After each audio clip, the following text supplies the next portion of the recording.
Everyone in this town has been exactly where you are right now.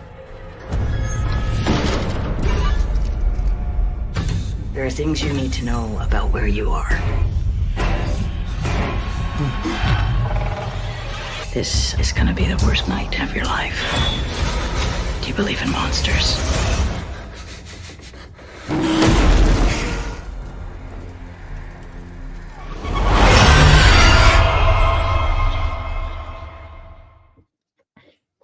Hello. What is up? What is popping? What is going on? We are back with episode 9 of From.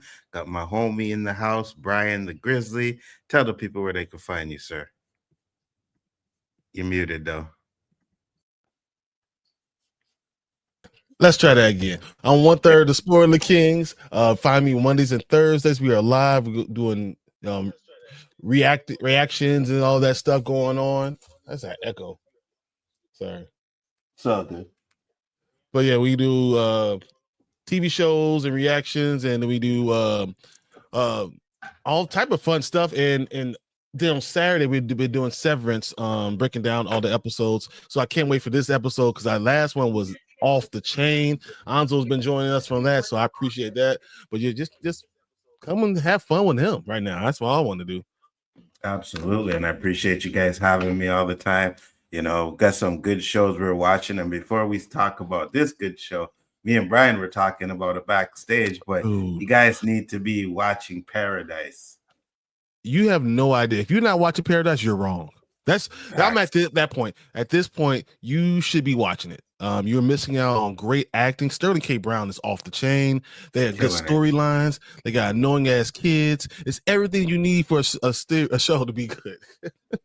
100%, man. If you guys ain't watching it, make sure to check it out, because that last episode that we saw, oh my God, I think it was the best episode yet. So there's definitely a lot of good shows out there for you guys to be watching, and that is definitely one of them.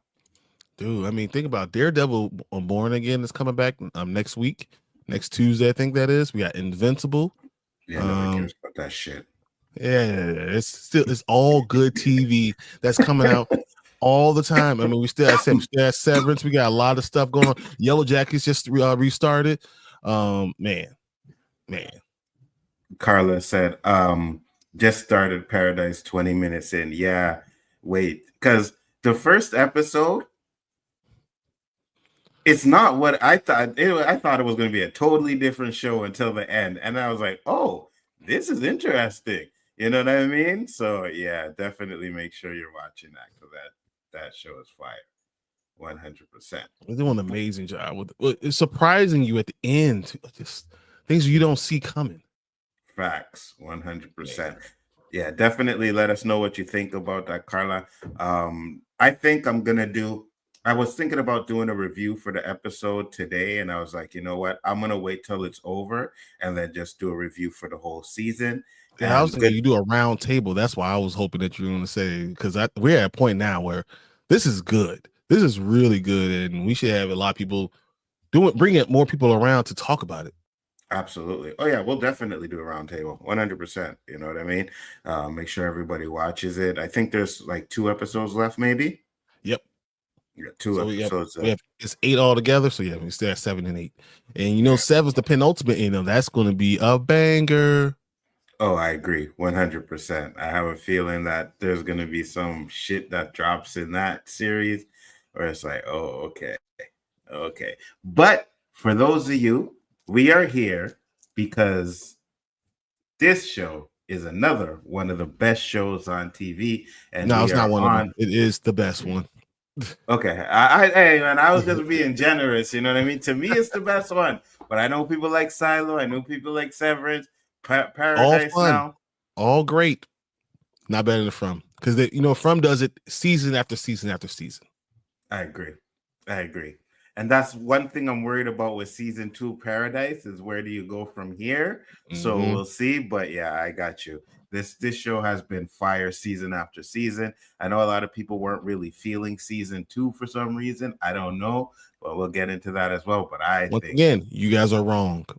Facts, 100%. And that's coming from the guy down here who is always wrong. You know what I mean? So it is what it is. It is what it is. But I appreciate everybody that came in. Brian, what are your thoughts on episode 9? It's called Into the Woods. So there's a lot of things you could focus on. There's a lot of different things happening. So you can focus on the Matthews family. There's a lot of stuff going in there with Ethan. It's, Tabitha. We start seeing more things with Tabitha. Understanding Jim and how Jim is. I think Jim made mistakes with not going harder on his experiment, but we can get into that a little later. Julie, you start to get a taste of who Julie is. But Tabitha with her daydreams and the things that she was seeing, how kind of preps us for what happened later in the seasons.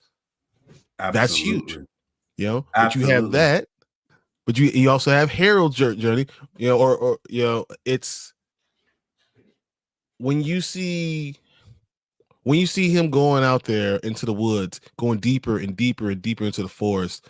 When Boyd's doing that with Sara, I think they made mistakes and they put themselves in dangerous situations, and that could have been good if he would have did it the right way. Then you also have Jim with the tower, right? Did he overthink it when all the stuff went down and say maybe I shouldn't be doing this, or maybe he should have said maybe the reason why they're even focusing on destroying my tower is because I was onto something. Facts, 100%. And you know what's funny too? Because this episode, right? And I noticed it kind of foreshadowed Sara what she did with Elgin, right? Because when she's talking to Jim, she's talking to Boyd. She's like, you know what? You're a good man, Boyd, and I know you're like my brother. You do everything for the people. You know what I mean? And I was like, oh, that's interesting that they put that line in there, because of what she says to Elgin. It's like, you're not going to take the soul. You're not going to do it, and you're not going to ruin it. Take mine. I got it. Don't worry. I have to do something hard. Absolutely. And she already, you know what I mean, killed people or whatever at the time. So she was like, you know what? You're not going to ruin Boyd. And I like that, because this is the first episode where Boyd begins to trust her. You know what I mean? He takes the handcuffs off after he has that conversation about, what did the voices say to you? And she's like, they said if I don't kill them, they'll kill my brother.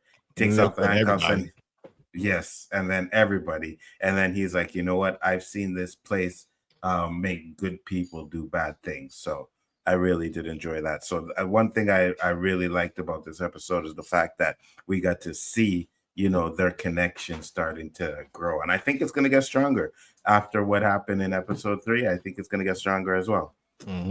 Here's another thing. I feel like there's a lot of different creatures out in the woods that we never went back to explore. There's a lot of different dangers out there that they're going to actually have to get to if they start to figure out a way to get home. They have to go through all those dangers. That's why it was important. This episode was so important to outline the deeper you go into the forest, there are a lot more things that are out there. Absolutely. Who dragged them through to the lighthouse? There's other things out there that we don't know about still. So when they tell you this is just the end of the beginning, that's probably what they mean. Absolutely. And it's funny that you said that too, because not only did it take them to the lighthouse, we see that big bright light, but we heard a noise, and that noise was like some sort of siren or something. And I was like, oh, that's kind of interesting. It sounded like a boat, almost like a boat docking. Yeah. Well, foghorn or something like that. And I was like, all right, but once again, we never revisited that question. Absolutely.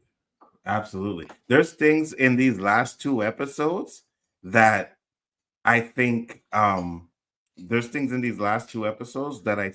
we still have to come to, right? We'll get to it when we get next week, but the spiders, we still haven't come back to those ones again yet. You know what I mean? And all the cobwebs. So that's definitely interesting. What up, Tony? Tony said, I agree with you guys. Points. I can see where you're coming from. Coming from. Tony, you're hilarious, brother. I always appreciate it popping in. You know, you've always been supported from day one, so I appreciate that. He always does, man. He's always there. So I appreciate you too, man. Tony, you're awesome. Absolutely. And not only is he always there, but he's also, you know, retweeting and stuff like that. So big respect to that, bro. You know. Now, we got to this part where he's like, oh, this is where he found the talisman, right? Mm-hmm. That might play a role too, right? Yeah. That might definitely play a role too, because even though the talismans were found there, who put them there? You know what I mean? Whose lair is this? Exactly. Who lives there, or who has lived there? You know what I mean? Was it someone that escaped from one of the original timelines and put the talisman there, and that's where he was staying? Because we got to understand, when they do that sacrifice, right? Those people in there are, I don't know, I guess they'll turn into like their demons like right away. Maybe they die during the sacrifice and come back, right? But whatever it is, I believe is kills the rest of the people in the town. I don't think everybody in the town turned. I think it's only a few people, and then they're going to kill everybody in that town. And this is a spot where someone hid out. You know what I mean? Someone from there hid out from there, and that's how the talismans got there, or something like that. So I always thought this was a midpoint. So that cave might be big enough. You can't get all the way where you need to go, because you shouldn't. Maybe you shouldn't trust the faraway tree, because you can't get multiple people through the faraway tree, right? So this is a midpoint where you can actually walk there, stay overnight there with the talismans there, right? Get up in the morning and continue your journey. Yeah, 100%. Because like you said, that's as far as he got, right? So he said, let's camp here because we're going to go even further. They got the tent and everything. So yeah, it seems like that is definitely a midway point, as you said. Tony said, I appreciate, guys, I got to put this show on my watch list. I need some more things to watch. Definitely put this on your watch list. Put Paradise on your watch list. Put Silo on your watch list. Put Severance on your watch list. It's funny today because I told a few people, I said, watch Paradise. You got to watch Paradise, right? And one of the old ladies watched it. And she said, she was like, I tried to watch Severance, but I couldn't get into it. I said, how far did you get? She's like, about episode 2. Episode 2. And I was like, go to episode 4. Yep. You watch episode 4, then it gets better after that. Because I was the same way with you. I was like, not really feeling this weird ass show. Like, what the hell's going on? This thing's stupid. This is not for me. And then you realize, oh, this is just like me. Yeah, exactly. You know what I mean? So definitely make sure that you check out those shows, Tony. Definitely, they're great. So what else did you get from this, Brian? So as we go further in, hey, we got Nikisha in.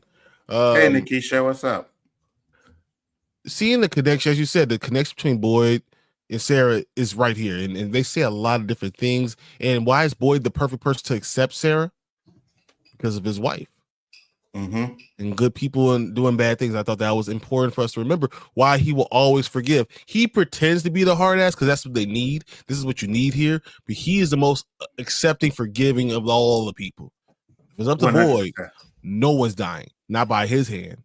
100%. Because even when Sarah's like, oh, well, why didn't you just put me in the box? It's like, Boyd couldn't put the dude in the box. He don't want to put you in the box either, right? Because that's pretty much condemning you to die. And that's not what Boyd is about. You know what I mean? Like, yeah, maybe you should be punished and he'd slap you around a bit, but to make sure you get in that box and die, like that's him. Yeah, judge, executioner, you know what I mean? That's like, nah, I can't do that, you know? And you're right. When that thing happened to his wife, who he knew was a good woman, he always praised her up. You know what I mean? On the flashback. So she was the best. She's the crazy. She's the one that you don't mess with. And then boom, he has to kill her because she actually ends up, trying to kill everybody. So I agree with you there. Oh, but that also shows that Boyd's not above killing someone that he really cares about, that he doesn't want to kill. Absolutely. If Sara ever crossed that line for him, Boyd would do it. He said, oh yeah, glad I made it just in time to hear you talk about Sara. Yeah, she's yes. important. She's important in this episode. So no matter what, how I feel about her, which I do feel good things about her, but no matter what, Facts. you gotta talk about, but if she crossed the line, she ever felt like she crossed the line, if Boyd had to push this comes to shove, he would take her out. He'll take anyone out. Absolutely. 100%. And I think he appreciates life. He understands the importance of life. When something that was talked about in this episode was when Ellis was talking about his dad. He's like, when my dad came back from Afghanistan, he said it feels like you're coming to an alien planet and you don't know if everything around you's changed or you've changed. Exactly. Because they dove into a lot of different interesting things, topics in this episode. Am I ready to go home? Am I afraid to go home? Because I'm different. Is it possible that you can't go home unless you're willing to go? You really want to go? Is that part of it? And I'm glad you brought that up, because it brought something up to me where it was like, after they, get rid of the demons or the creatures, whatever, do some of them stay? Right? Because to integrate back into the real world, after everything you've seen, after everything you've been through, to have to explain to people where you've been all this time, you know what I mean? You're married, you go with your spouse and you come home alone. Where did your spouse and what's go? Tabitha gonna say? Exactly. Where's your husband, Tabitha? Oh, well, we were in a town that we couldn't get out of and my husband was murdered there. Wait, what? Where's the body? Can you show me where this town is? Facts. Oh, you come back with this other dude? Facts. Because again, I go back to Lost, and the way Lost ended, the island still existed. So there's a good chance that this town is still going to exist after everything is all said and done. You know what I mean? And if we talked about this a couple episodes ago where we were like, maybe it's the Garden of Eden, right? This is where you need to keep the evil in check. Maybe someone's going to have to stay there to make sure that evil stays in check, right? Make sure that cork stays in the bottle, so to speak. And that's kind of where I'm getting at with that. I'm wondering who that is. I think it's Julie, but whatever. We'll get there. It could be Julie. I'm thinking it might be Boyd, right? Because Boyd lost his wife. Ellis is probably going to move on with Fatima. Who's the best person to stay and make sure that man in yellow doesn't ever get out or anything ever happens again? Especially because he has Parkinson's disease. And it's possible that when he stays there, that he's able to, to stay okay there. Exactly. 100%. Now, I know he had the tremors, then they stopped, and then they came back again, right? They showed them come back again. So I think they're kind of giving you the fact that it never went away, but maybe it actually did. Maybe it stopped for a while, right? And then came back when shit started. Yeah, shit started to hit the fan, and it came back again. So the chance that maybe is a possibility that he won't have the Parkinson's while he's there. Why would you leave? Why would you leave? Maybe Ellis and Fatima, even with their conversation, maybe they decide to stay as well too. Because when you see that picture, it's them standing there, and it's like a Garden of Eden. It's just them two there. You know what I mean? Maybe they decide not to go back to their lives and stay there. Not to get too deep into the Bible, there are some people that not necessarily Christian people or anything like that talk about the original sin, the eating of the apple or the fruit, whatever it really is.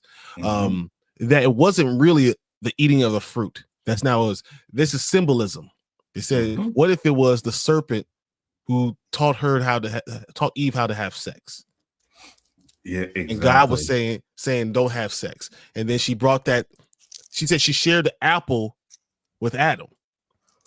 Well, she shared how to have sex with Adam and spread. And then she became pregnant with these two sons. Well, apparently the way she would have learned how to have sex is with the serpent. Maybe the devil had sex and then she took that and she showed it to him, to Adam. There's no idea of morality with that, right? So now Then he's pregnant with 2 sons, right? Cain and Abel. Mm-hmm. What if one is the devil's son and the other was Adam's son? Exactly. And these are the reasons why you get kicked out of the Garden of Eden. So I'm saying all of that, because we don't know the man in yellow is. What if we find out it goes back to that biblical story? Mm-hmm. The man in yellow and the boy in white are brothers. Exactly. Yes, it goes 100%. back to that type of biblical story. No, it makes a lot of sense, right? Because again, at the same time, we've said this like on almost every episode where we feel like, they're both manipulating things, right? For whatever purposes that they are doing so, which would make sense if they are kin in some sort of way. You know what I mean? One's the brother, one's the good brother, one's the bad brother. Mm-hmm. Absolutely. Again, sorry guys, I know you guys, the showrunner said that this show is not like Lost, but people can still be, it doesn't have to be purgatory, it could be a different place and with these same things happening. It doesn't have to be that.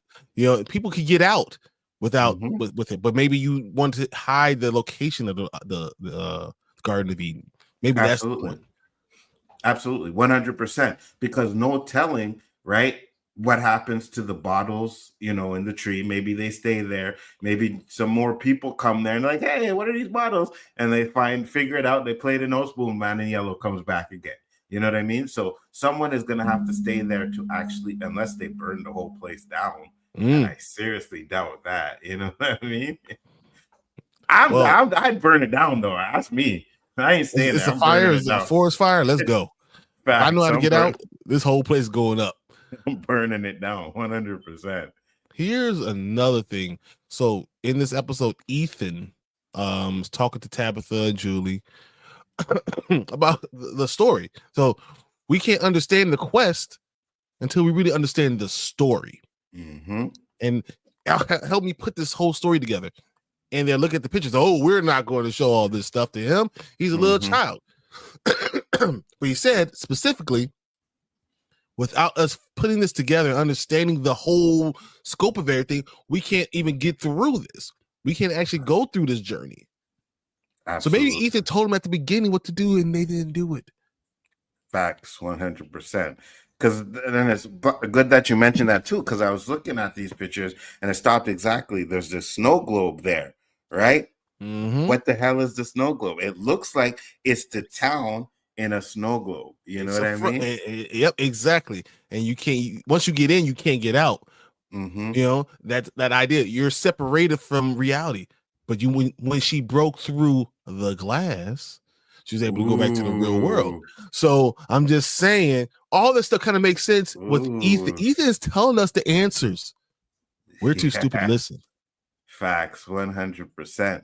Now, you notice in the background, there's a car and it looks like it has skid marks and, it's kind of into the grass too. So he said that you got to put these pictures together to tell the story. Yep. We haven't got there yet. So I believe that we are definitely going to come back to those pictures. I don't think all of those pictures were done by Victor. No, I think this is a whole story through the ages. And you put all those pictures together in a big table, you'll see what is actually going on. It'll tell you the entire story and you'll know what to do from there. 100%. I agree with you on that one. Let me see. Did they show anything else? Because yeah, she turns one of them over and the boy in white is there and he's alone. Mm-hmm. You know what I mean? I noticed that right away. I'm like, wait a minute, he's alone. So is it possible? Else is on that next page, the paper right under her? Exactly. The spider. Oh yeah. Yes. I was gonna talk about that too. The spider. We see the spiders in the next episode, but we don't really see or understand or know. We're gonna go back to that. I think this is a book. It's a storybook. And once you read the whole book, you know how to get in, you know how to get out, you know where they are, you'll know the entire story. It makes sense, bro. It makes sense. It's definitely a picture book. You know what I mean? Mm-hmm. That is showing you all the details. They probably have pictures from the original. You know what I mean? Because I'm looking now in the corner here, right? like what it looks like a face and hair. Yeah, old woman, you know. Yeah. I'm wondering what that is. So I still think there's a lot of secrets and stuff that we're definitely going to. I think I know who the old woman is. Go ahead. You don't think it's Eloise? Ooh, yes. I'm telling you, this storybook is everything. All the story, the whole thing is right in front of our eyes. And why is it important that you get rid of the kids? Why is it so important that Ethan's the one that goes? Because only a child will think of it like a storybook. Yeah, agreed. Adults would just look at it and whatever, but a child might look at it and put it together in the story that makes sense. And once you know about this story, you're in real trouble. Now they know how to get out. You read it from the front to the back. Now you understand how to get through. And it makes sense because Ethan has been telling the story, right? From the beginning, he's been saying, you know, and again, like you said, he's been telling us stuff that people aren't listening to because it's Ethan, right? It's like, oh, Ethan, you know, but Julie starts to listen because she realizes that she is the story walker. So obviously she takes that to heart, and that's why she goes back in time to try and save her father. So that then and there should tell us that some of the stuff that Ethan has been talking about is true. What if you see, because you see all this yellow, what if you see the man in yellow and there's a picture of her of Jim dying by the yellow man in yellow's hands, and she sees it, and that's what triggers Julie to try to run to that point in time. She sees it in this picture book. 100%. Not only, thank you for bringing that up too as well, because I think that vision that Tabitha had with Jim hanging upside down.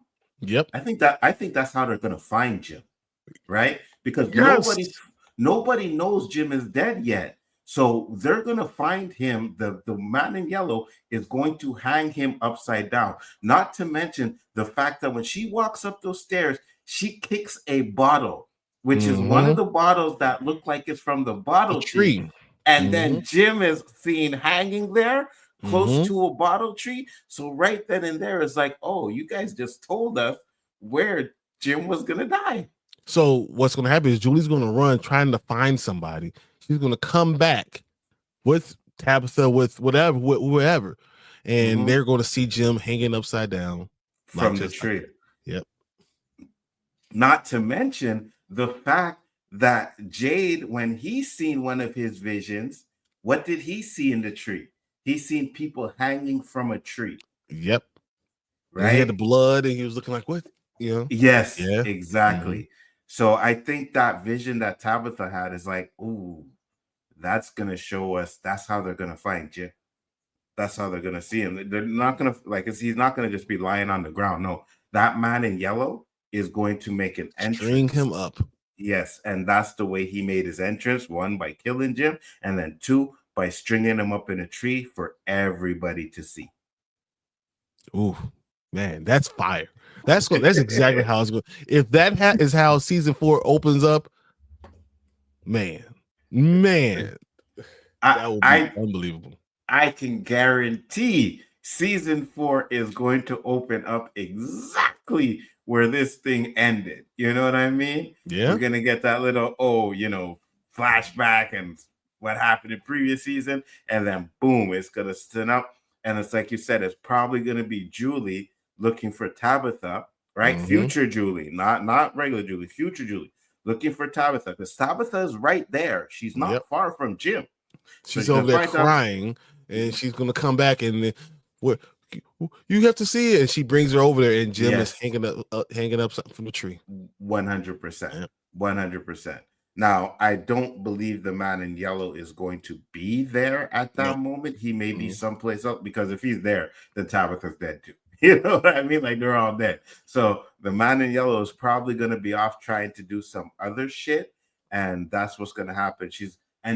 Tabitha's going to be like, Julie, your hair, like, what'd you do to your hair? Like, you look different. Mom, come, you got to come. And then boom, they're going to go to that spot, and Jim is going to be hanging from a tree. Yep. And it's going to drive Tabitha up a wall. Yep. And she might go crazy. I can see you being catatonic and not being able to speak anymore. Facts. 100%.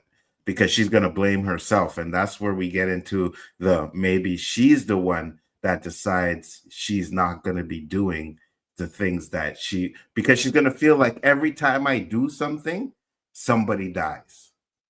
You know what I mean? Yep. Every time I do something, somebody dies. So I'm not doing anything anymore. What did Ethan's wish when he says, when I get home, I want to do? What did he say? He said he wanted to sit around the table and play games with his family. I want us to be happy. Yeah. Guess what's not going to happen? Happiness, for real. For real. For real. Yo, this next season is going to be an emotional ride, right? Oh, it's going to be an emotional ride. Jim is gone. The family's going to be broken. Julie's going to blame. Yes. Julie's going to blame Tabitha. I 100%. Julie's going to turn on Tabitha. 100%. Yes. He's dead because of you. Yes, 100%.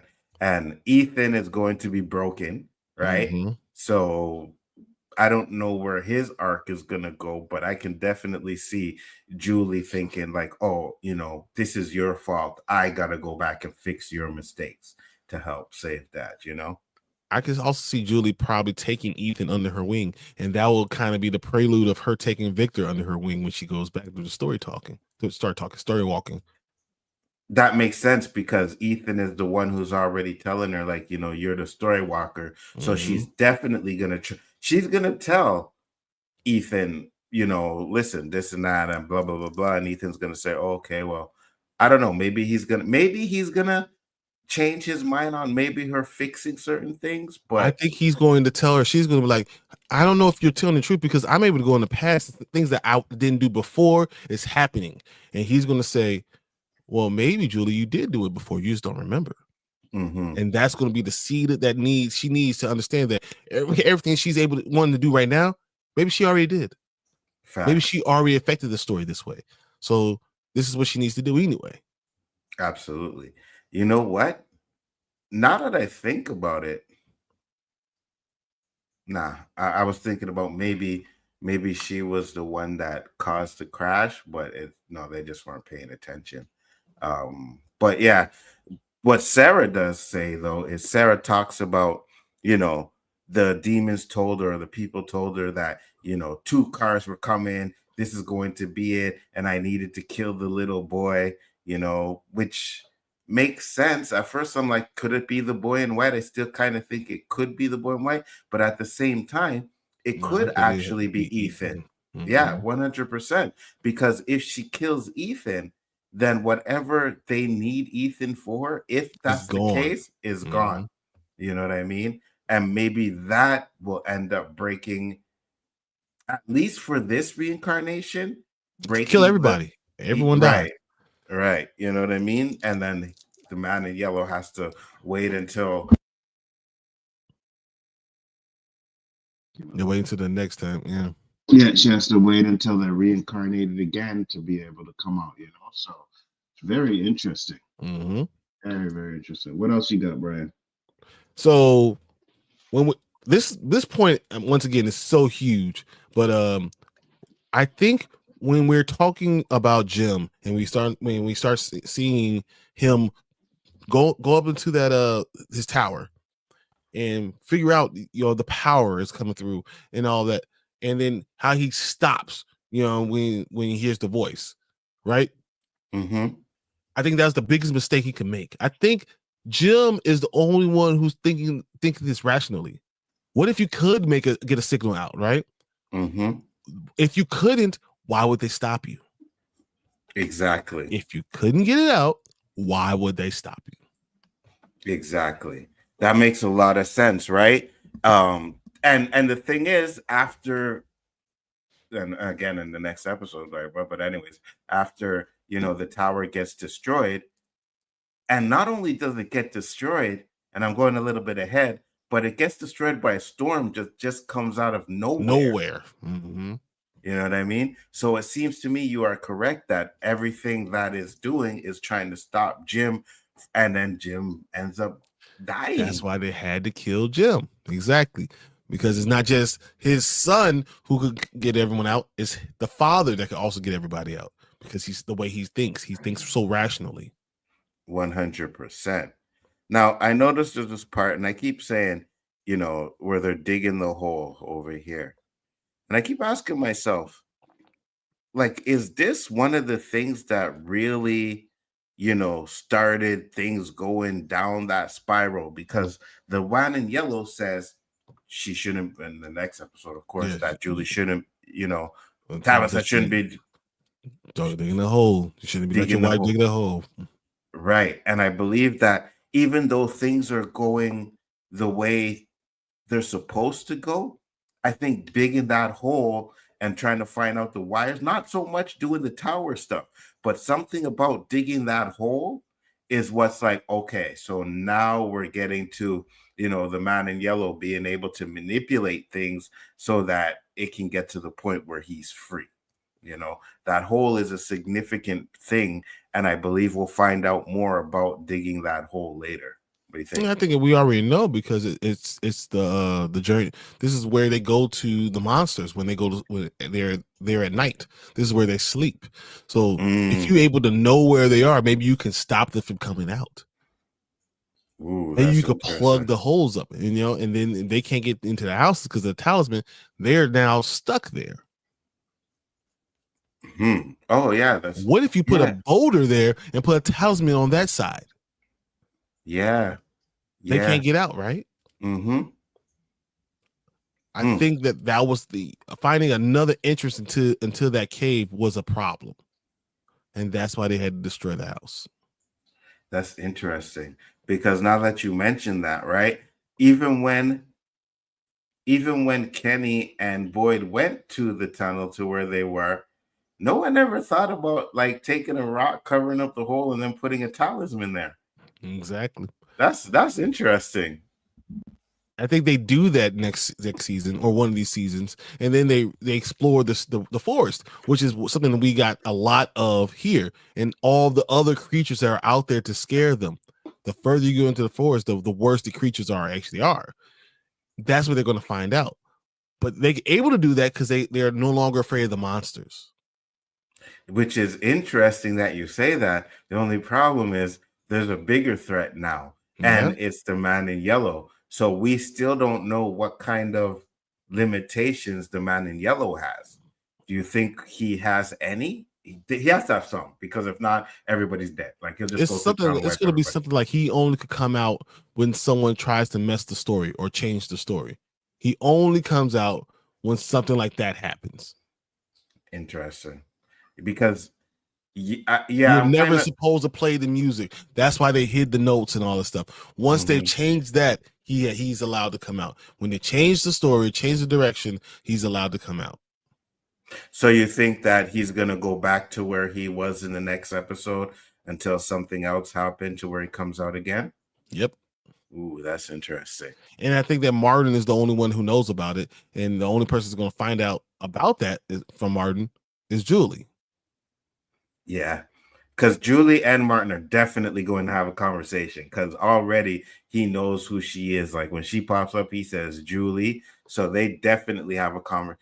It's definitely future Julie, bro. You are correct, 100%. It's not that Julie, because she didn't know what this guy or who this guy was. So she's going to end up going back to that time and finding out certain pieces of information, having a full conversation, and then we'll know more about the man yellow, and then even how to trap him or how to hurt him. All of it's going to come from Julie. Absolutely. Now, Julie can't do anything about it. She can gather information. She can tell you what's going on, but it's going to take Boyd to really figure it all out. Agreed. 100%. It's funny you have it on Donna, because this was the beginning of Donna having her first emotional breakdown. Yes.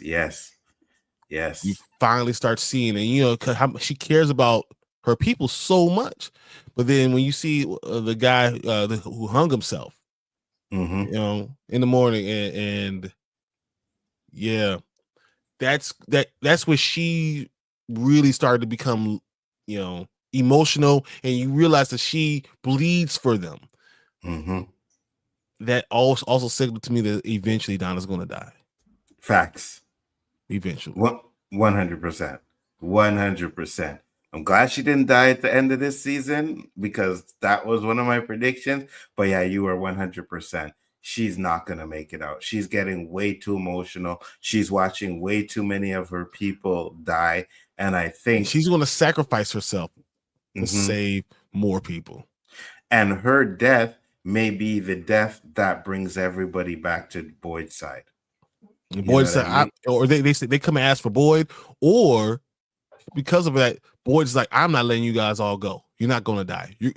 We already lost Donna. She's the only person in here that I would trust, not me. Facts. Now we're going to get out. We're going to keep her legacy alive. So someone's going to remember her, and they'll get to the outside and tell her about all the great things she did. We're not going to let her and her sister die in vain. Absolutely. I also think that next season, something's going to happen to where Acosta is going to understand why Boyd had to do the things that he did. You know what I mean? Like, it's going to start off with tension, 100%. There's going to be a divide for a while. I don't think it'll last the whole season, but there's definitely going to be a divide. And I think someone's going to die on Acosta's watch. Yes. Someone's going to die on her watch. And she's going to realize that you can't save everybody. And she's going to start to have respect for who Boyd really is.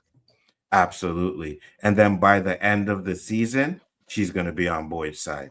And I think if she does, she could probably be a really good asset for him. You know what I mean? Agreed.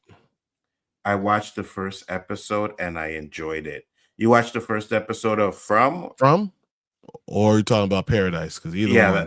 Yeah, because we were talking about that earlier. But whichever one you watch, yes, continue to watch, brother. It gets a lot better. Trust me. You know, these shows have... Yes, From. Okay, yeah. And he said he enjoyed it. Okay, so isn't that what happened to you though? That you watched the first episode and then you were locked in. It was over. Yes, 100%. You know, Perp Minded was like, "Oh, you got to watch From," and I keep seeing him post it. Wasn't like, like, you know, when I hear these names like From and Lost, I'm like, I don't want to watch these. Like Paradise. Like, I ain't watching no show called Paradise. Like, it sounds like a fucking reality show. You know what I mean? And then I watch it. And I'm like, oh my God. Like, I watched Paradise like 2:00 in the morning last night. I went and checked, I seen it was on. I was like, oh, the episode dropped. Okay, boom. And I watched it. And I was like, from hook, line, and sinker, bro. Hook, line, and sinker. And that's exactly what From did to me. I would love to tell you that happened to me, but I didn't just watch one. I couldn't. I watched one on accident. And then next you know, it was on episode 7. I was like, shit. Yeah. That's how it is for me, man. Like, I said, all right, let me watch this From show, you know? And when I got the gist of it, I was like, oh, this is tight. I'm like, this reminds me of a lot from the beginning. It just reminded me a lot of Lost. And I was like, okay, I'm digging this. And Nikisha said, Paradise is awesome. Keeps getting better. Yeah, but like I told Brian backstage, and if you guys been watching me for a while, you know my sentiment is fuck them kids. And 100% fuck them kids, man. Oh my God, these kids in these fucking show, they drive me up a wall. Because they all think they know better. They all do the same fucking stupid shit. Stay here, don't move. Remember, don't do nothing. Dad's coming back. Oh, I gotta go. Like, shut. Like, get out of here. Yeah, decent. Yeah, I really enjoyed the first 4 seasons of Lost, and then after season 5, it just went all over the place.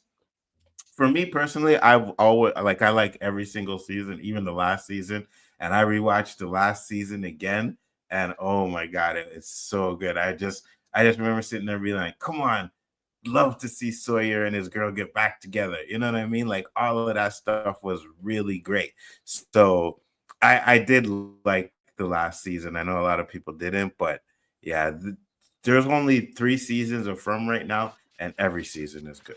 Every season, 100%. That's how kids are, though. No. If I told my kid at that age, I said, listen, stay your fucking ass here, right? Don't move until I come back. He's not gonna move.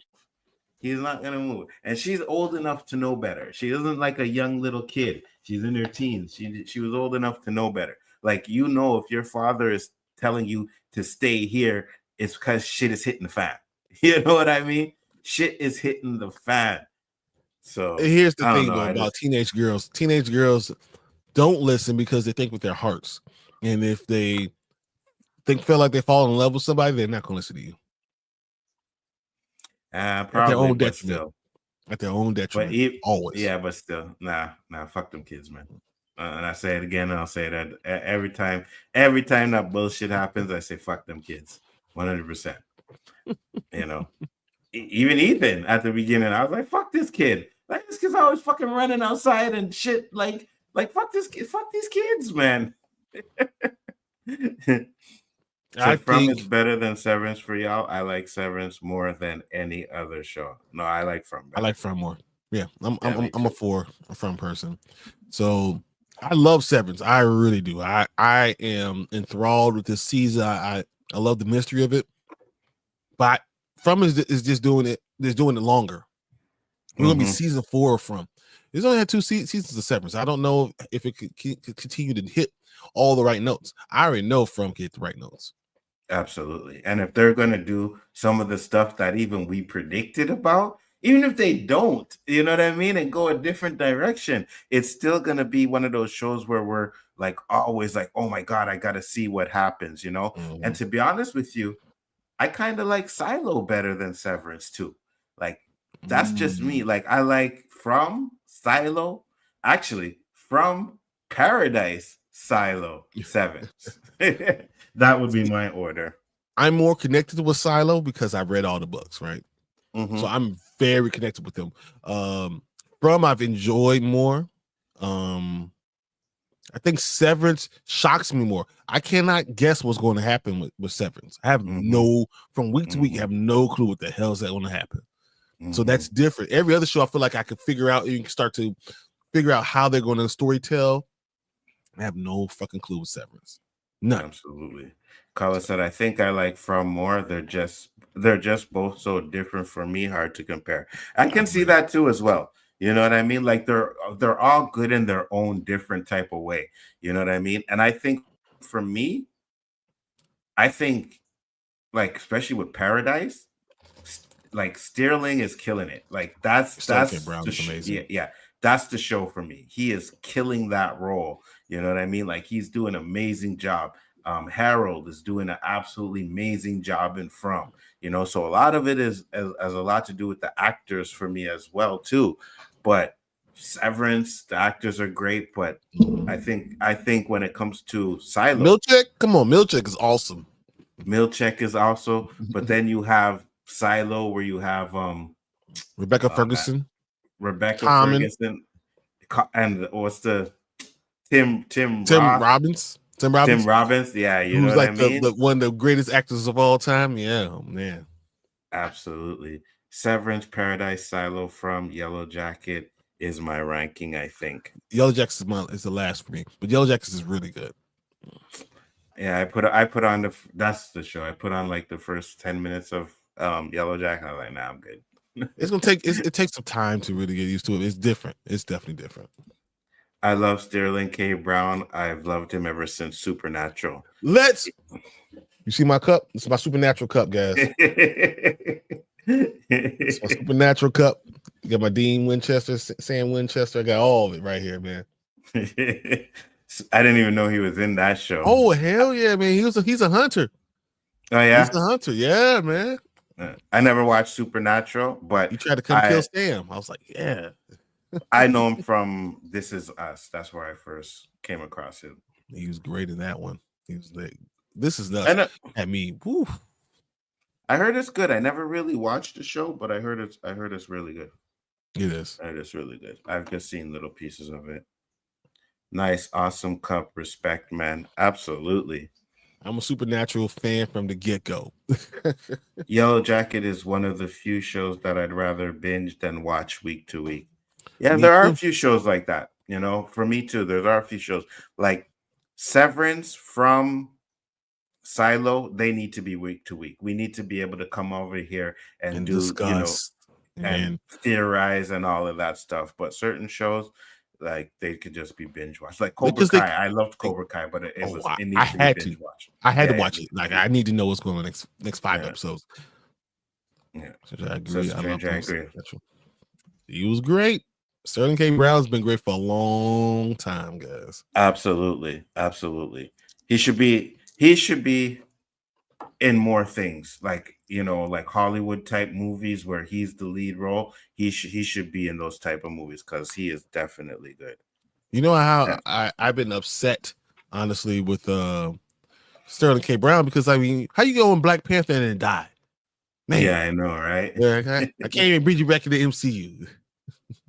So how y'all like the ending of Supernatural? I didn't like last season too much. That's Brian's question because I never watched it. So I didn't mind it at all because I understood during the pandemic that they were allowing people, especially over the border in Canada. You know, Canada would not let anyone come over the border. I don't care what you're doing for work, for nothing. Why? Because we're keeping y'all Americans south. I was like, I understand. I wanted to go to Canada multiple times. I was like, look, I want to go back and check all these things out. They're like, sorry, you can't go because your president's stupid. So, that's literally what they're saying. So I understood why they had to change the ending that they really wanted to do, because they couldn't have all those people in the same place at the same time during the time of COVID. So that's why I didn't mind it. My only thing is I feel like it shouldn't have ended. Supernatural was the best show that they had on TV, the best thing that the CW has ever done. So like they should have just kept it going. It should have worn out as welcome. Absolutely. But you know what kind of sucks though? Like we still don't know how many seasons From's gonna have, but I'm thinking maybe five or six at the most, right? So in 2 years, From will be gone, right? Severance, that you said, is having what, 2 more seasons? Yeah, 3 to 4. That's what it said, 3 to 4. Same thing with Silo, 4.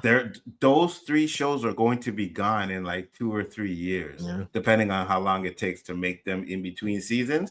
But Paradise is only supposed to last 3 seasons. There you go. When they wrote it, it was supposed to be 3 seasons, so that's it.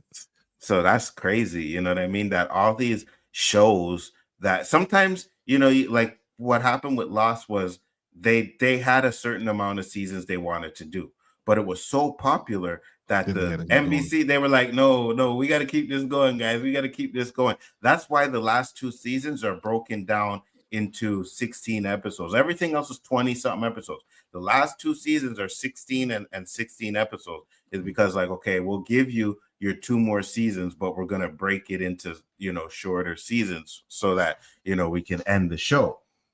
And like these shows are so good, I don't want to see them end personally. I get why they have to do it, because you don't want it to drag on and then it starts to lose the viewership and people don't like it as much as they did. I get that 100%. But just to not come on here and be doing like From theories and Silo and Severance and all these things, yeah, that's going to be tough. So I enjoyed the ending on the Supernatural. I know it's a bit controversial, but I actually liked how Dean's story ended. Well, it would have been very similar still. Just when they went to heaven, all their family would have been there. So they would have seen everyone there, and they would have realized that their life was worth it. And now they in heaven, they're able to enjoy it together and still go on these adventures together. That's what it should have been. So the real apocalypse will probably be here in a year or 2. I feel like Paradise is exactly what's about to go down. So that reminds me of Elon Musk so much. Boy, when I seen that last episode, I was like, are they trying to tell us something in this show? You know what I mean? It seems too real, right? 100%. Global warming and people understanding how a volcano could change things. Boy. Mm-hmm. Yeah, they didn't understand not dying together. No, Sam had to live on. Dean is the older brother. He always lived for Sam. So he had to live for him, and he needed to die for him. That was the whole point. I got you. Well, I never watched that, but we'll get back to the From stuff. What else did you have, Brian? Really, that was all I talked about. The whole idea of Donna falling apart. All this stuff kind of showed what's going to happen in future seasons. But it was just a taste. I still theorize that there's a lot more going on in the woods. Mm-hmm. I think Sara Absolutely. told him, and boy didn't really understand what Sara was really trying to say. Absolutely. It's not just what we know is a problem, right? But what we don't know could also be a problem here. We don't know what's going on. Absolutely, 100%. And I think this is the episode where Sara has her first seizure right here, right? Yeah. And the seizure that she had has to do with Boyd going for the bottles in the tree. You know what I mean? So we already know where the bottles in the tree, what that signified or anything, but this is her first time having that thing. And then when she does, she says she hears the voices, but the voices were a lot different. It was a woman voice, and the woman voice was telling her that she was wrong. Hey, what's up, Papa Sock? Supernatural was a beast of a show. The writers flipped the show on its head. But that's where you're not going to ever get anymore. We don't get any of that stuff where a show naturally like progresses to something else. It started off as Monster of the Week, and it naturally progressed into this other story. So now that we only have these 10 episodes of these shows, 8 episodes of of Paradise, things like that, you don't get the show to kind of develop. You can't really explore the characters. It's a story. You got to finish the whole story. That's just what it is. You have to know. You have to drive the ship. I don't know if it's me or you, but I wish some of these shows would go back to the 22 episodes. Exactly, 22 episodes. I would rather that. I think it allows for more character development, and you can drive your show differently. Absolutely, 100%. Sorry for the tangent. Nikisha said, "No, don't worry about that. That's what we do over here. You're allowed to have a tangent." I think we've been going off on Ethan for like, not Ethan, Elgin for like almost 3 months already. So you can have your tangent. Don't worry about that. It's all good. It said, for some reason, Donna's backstory is suspect, and Donna's shut the fuck up makes me think she knows more than she's telling. She never discovers anything. She has been there way too long to offer nothing. Ooh, that's good, Papa Socks, because I think we've been saying the same thing, but I think a lot of the people that were there were just trying to survive. They weren't even thinking about doing like things that Boyd did, and that's why I think Boyd is the X factor, because he came in there and has everybody doing things different. Like, I think people have probably survived longer under Boyd's watch than ever in any other reincarnation that we've had. You know what I mean? So what if I told you that the monsters are not the big bad? Not just the big bad. They're not really evil. They're a necessary thing that happens because of the story. They're not really the evil. And we haven't even gotten to the evil yet. I agree. 100%. That's what people talking about, Into the Woods. The real evil's out there. I agree. 100%. And I think she says something in this episode where it's like, there are things in the woods that we have not even encountered yet. And I believe that the fact that the man in yellow's there, he may be the one to bring some of those like woods creatures or whatever's out there.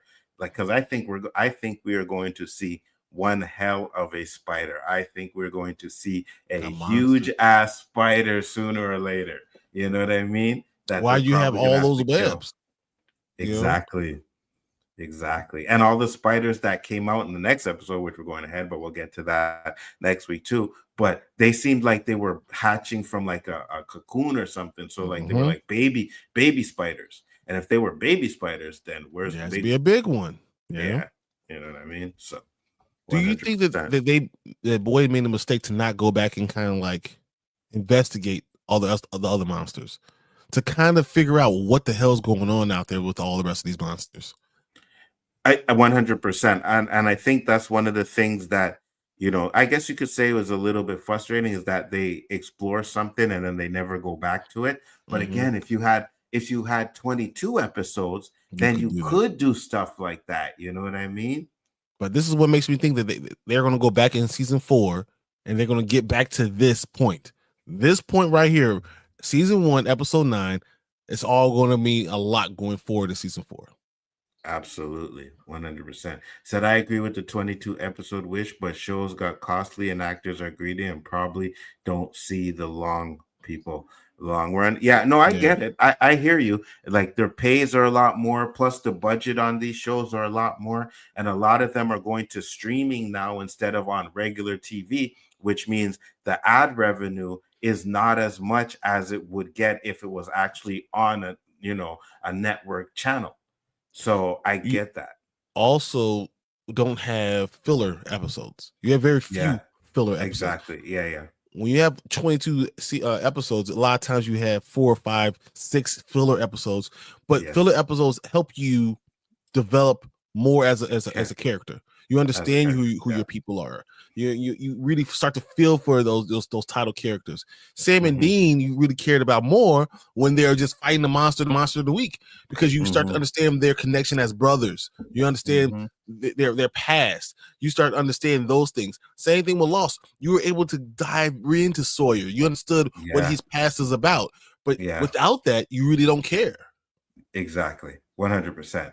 And I think that's the testament of these shows that we be watching, is that they actually do a good job of giving us enough of the characters. But one thing that some of these shows that have 22 episodes is they have a lot of characters, so they have a lot more that they can do with story wise, you know what I mean? But yeah, that's how we get spinoffs. Exactly, because you get beloved characters, right? Like, look, we're 3 seasons in, and we really haven't explored, like you said, Donna's backstory, right? We heard that one little where she was telling Tabitha about the backstory, but we haven't really got to explore it. And if you had more episodes, then you could do that. It's just a lot, like Brian said, a lot of people will be like, oh, well, that's a filler episode. But sometimes you can get a lot of information from a filler episode. You know what I mean? It may not push the story along, but it may give us a little bit more of the character that the story is talking about, and the world building. Exactly. 100%. Papa Sock said, I believe you about the evil. However, the show doesn't reveal much, but to offer that the entire premise hinges on Tabitha, Jade, nullifies Boyd, Donna, Sara, Victor, Kenny, and they come for 3. Exactly, Papa Sox. You see, that's the thing that we've been saying many times. We think that Tabitha and Jade, they may Go ahead, Brian. So they actually keep the story going the exact same thing. So if Tabitha and Jade are the most important things, the story will continue to go in a circle. It'll be the circle of life, the same thing happen over and over again.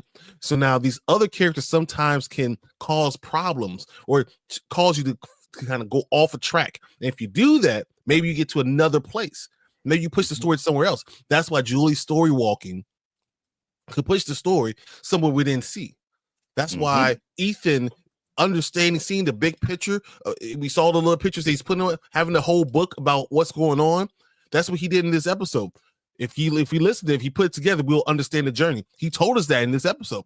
But if without him, we wouldn't know that. So when we go and revisit that, it's going to be way more important for the story, and we actually might get out of this loop. Tabitha and Jade are the loop. Everyone else can get them out. Absolutely. And yeah, because like we said, I think we've said in the last 3 episodes of doing this is that we think that Julie is probably going to be the most important person going forward. You know what I mean? We're going to learn that she has done a lot with her going back and forth in time. So I definitely think that that's exactly what is going to happen there, you know? So yeah, let me get to, he said, over here, he said, I enjoy not having ads like commercials in the past. I do too. You know what I mean? I do enjoy that. But here's the thing though.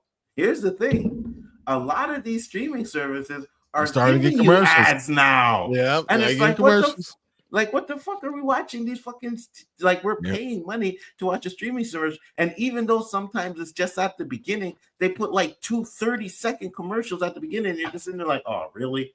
Sometimes they do the same commercial over and over again. Facts. It's the same one. Drives me up a wall, man. Like, why am I paying for this crap and I still got to do the ads? You know what I mean? It seems like such a waste to get all the actors together and set and then only do 10 10 episodes. episodes. Like I like longer seasons. I agree. Exactly. 100%.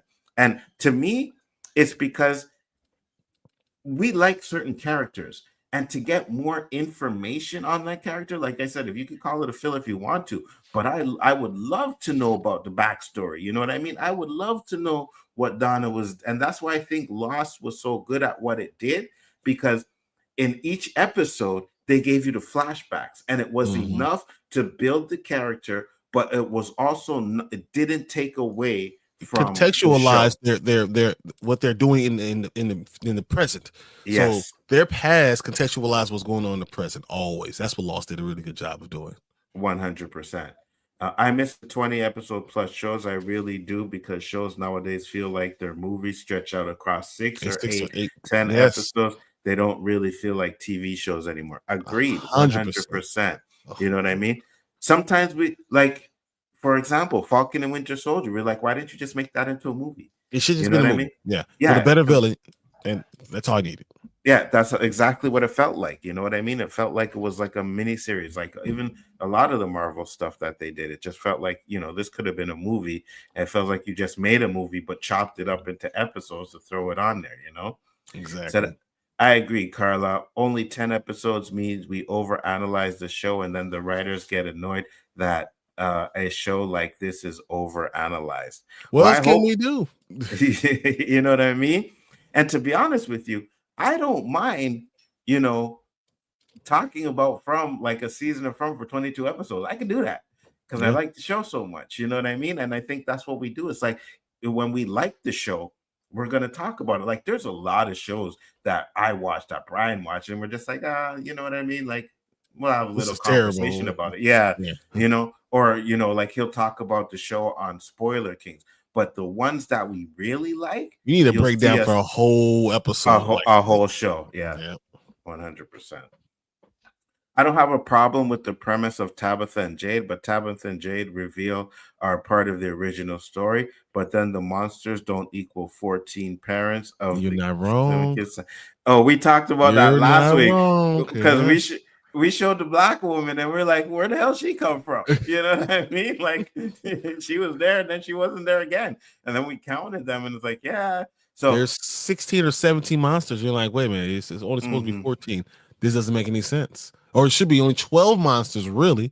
I honestly think that's something that they might have changed. You know what I mean? Like from one season to a next. Because like I said, they didn't know that. They knew Smiley was going to come back. They didn't know how he was going to come back until Fatima's pregnant. Okay, so that's how they did the rebirth. So I think that's what happened. It's like they probably said, okay, the town has creatures, but as you're doing the long story progresses, it's like, you know what? We're going to do it this way. You know what I mean? Still doesn't really change much. You know what I mean? It doesn't change much, but at the same time, I think they're doing little changes while the show goes on. Like, I honestly think that they'll watch some of these live streams, maybe not mine, but, other people that they may check out and be like, oh, they got that right. Let's switch that up a little bit. It up. You know what I mean? Exactly. Yeah. So said, I pay for ad-free most of the time except Disney Hulu, but I'm about to upgrade, so I don't have those ads either. They're so annoying. I agree. But here's the thing. You're paying for Disney. You're paying a lot. Netflix is going to be $27. Can you pay $27 no ads? Facts. Yeah. You're paying for Netflix. You're paying for Disney. You're paying for Prime. You're paying for this. You're paying for that. Sooner or later, you're just better off getting normal freaking cable, right? Because you're paying the same amount. So, yeah, I feel you, though. Said, however, if you say that there are in a child's nightmare world and people there are punished for something in the past, however, Jane Tabitha's story caused a rift for all, then maybe. So I don't think it's a child's nightmare. I think it's not that, right? But I do think that Ethan, because he's a child, is able to decipher the story better than anyone else. The story. He sees the whole thing. We go back to that point where we had Ethan looking through all the pages and the coloring pages, because he says, hey guys, basically what's going on is if we can figure out what's going on, we can understand what the quest really is. So we don't Right. understand what the whole story is right now. So if we could put this all together, paste it together, then we can figure out what's going on. So then we'll understand the quest. And then when you start looking through that, and you see him going over a mountain over here, you see the houses, you understand that when the window breaks, you see the spiders, you see the 2 cars coming in, you see when you start putting together, you start thinking, wow, they're showing us the entire story. So if we understand what the story is, maybe we'll know how to break this thing with the quest. But only a child's mind sees it. Bro, and I stopped it on this picture. What does that look like to you? Which one? The picture on blood? the screen right now. What does that whole picture look like to you? Doesn't that look like the crow hitting the window? Oh, it does. And breaking the window? Yeah, Yes. it does. Because you see the broken part of the glass in the last pane. Yes. And this little black spot here is the crow. Mm-hmm. It may not look like the window. I'd have to go back to that episode and see how it looked like, but yeah, that's definitely what it looks like to me. You see that, but you see them going over the mountain and traveling this journey to get through the trees. I think that's what they have to do. But I think if you put it all together, you'll see what the journey really is. 100%. And if this, because this didn't happen yet. So if this is what we're seeing, then you are 100 correct. Those pictures are telling the whole story. And they need to come put it back together. To those pictures. Yeah. You put it together, we'll figure out what our quest is. And Ethan's going to say, I told you that season 1. No one wanted to listen. So what if Julie and Ethan, right? Because Julie's gonna, like we already said, she's gonna be like, oh no, we gotta save Dad. And he's like, well, we gotta know what the story is. And they're gonna go back to these pictures and they're going to put it together to tell the story, which is gonna give Julie the idea of what she needs to do. And then where she can change and where she can't. There's some of these certain points where she can't change. There might be other points where she can. Absolutely, 100%. Severance is definitely doing it right, giving us so much supplemental material to enhance the show. It helps make for a lesser number of episodes. But they also have 3 years to do it, so yeah. That's why this story for me is a misdirect. I believe the chosen one theory by Victor's father, but a missing sister, and we aren't sure if she's dead. Seems like we're being set up for something. Facts, Papa Socks. I agree. You are 100%. On to something, Papa Socks. Yes, 100%. There's more to the story than just Tabitha and Victor, and and Jade. And I think we've said it many times. And we were saying it's Jade. Now I believe it's going to be Tabitha, right? Because it kind of flips the script from the last reincarnation where Christopher didn't want to do anything. I think with this one, it's going to be Jim's death that's going to have Tabitha not wanting to do it. Or she holds on to her kids and said, no, you're not going out anywhere. I already lost her father, so now you're not allowed to go anywhere. And it's going to take Julie literally fighting to get away from her. Absolutely, 100%.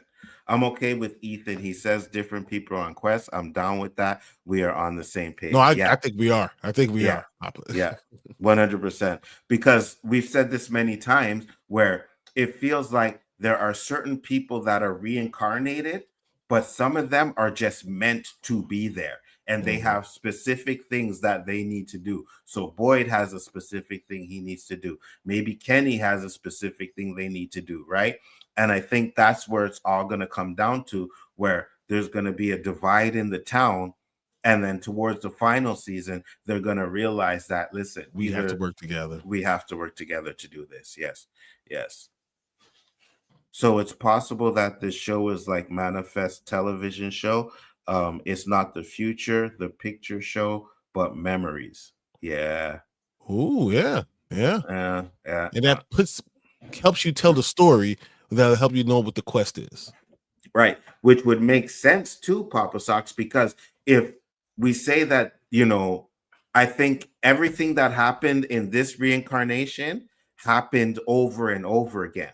Right. So somebody had took these pictures, drew these pictures, and it's definitely not Victor. It's not Victor. Someone drew these pictures of the events that have happened in a previous life or whatever, and this is what they're looking at now. So yeah, I agree with you. I believe it's not the future but memories. I believe that too. Tried to watch Manifest, but they lost me after the first season. I thought Manifest was actually pretty smart. I never watched it. I don't know what that Manifest is. It's on the Manifest on the plane crash. It's a good one. It's a good thing. Yeah. So last season yeah, for me, last season for me of Manifest was like reading the last chapter of the Bible. Awesome. I think that this could be very biblical too. I think the best shows sometimes come from the best stories, and what's the oldest stories are biblical, or from ancient Egypt, or these are all things that come from these long ago stories. So why not be continuations of those stories? Absolutely. And if you really break down this show, they have taken lore from a lot of things, different religions, yeah, different religions and everything. That's why I think when Brian says it's like the Garden of Eden, I believe that. Yeah, I 100% believe that. I'm right there with you. I think this is exactly what it is. Like, this place is the center point for good and evil. You know what I mean? It's this spot right here. And what they do here is they need to contain that evil. Now, we may find out that the boy in white is not as good as we think he is, right? Because he may be manipulating certain situations as well. But at the end of the day, I honestly believe that if the man in yellow gets out, it's going to be all hell breaks loose on the world. Cain and Abel. That's why I'm still sticking with that. Cain and Abel. I agree 100%. I also agree that Boyd is specific to the show, just like Sara. I believe that something did not want them to get to the lighthouse. Oh, for sure. 100%. 100%. Yes. Yeah, 100%. Last episode of Manifest got me. I was crying. Yeah. When did that show come out? Because I don't. Like 20, I want to say 22. That's what I'm saying. I got you. I want to give Under the Dome another chance. I think they are making a dome in real life, and that's why all these planes are crashing every damn day. Hey, listen, I'll tell you why planes are crashing. 2018 to 2022, yeah. 2018 2022, yeah. Because humans aren't meant to fly. If we were meant to fly, we would have wings. That is why. Something is telling you guys not to get in these damn planes, bro. I loved Under the Dome. That was such a good show. It ended way too soon. You know what? To be honest with you, with the fact that a lot of these shows only have 8 to 10 episode seasons, when they do end, they're going to end too soon too. You know what I mean? Like 22 episodes, that's like having 2 seasons now. Understand? You say, can you imagine? So we have 8 episodes and we have 4 years. That's 32 episodes. That's a season and a half, really. Yeah, facts, 100%.